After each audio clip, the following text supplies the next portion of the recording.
Hi, good evening everybody. My name is Glen Edward Yost. I'm a former Salisbury firefighter, and I have been riding this 76 Shovelhead for 47 years. Been a good bike, took me a lot of places, could find its way to Daytona all by itself in Myrtle Beach. I had a 55 Chevy that I spent 2 years building. And one night, after being out on Saturday night, I went to a restaurant for breakfast about 3 in the morning, and when I came out, my Chevy was gone, and the police found it behind the old Chanticleer restaurant, what was left of it. They stripped it, took the tires and wheels off of it, parts of the engine, and I got rather upset. And about 3 weeks later, I was wanting a Harley. A friend of mine let me ride his, and I fell in love with it. So another buddy of mine at the fire department said he knew a guy that had a Harley.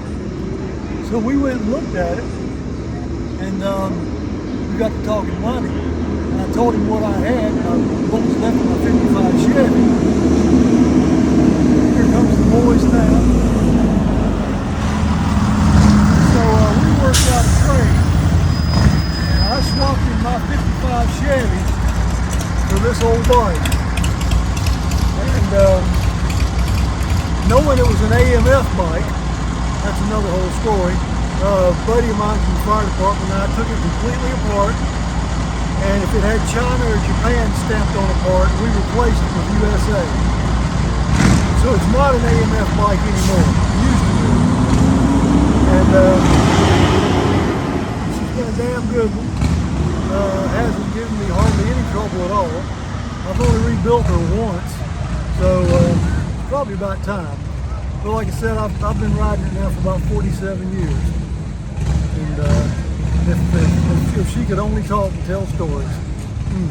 Put it all through my fire department days. And it's been a doggone good bike, and love being part of the Salisbury cruise-ins on Saturday night. And y'all come see us.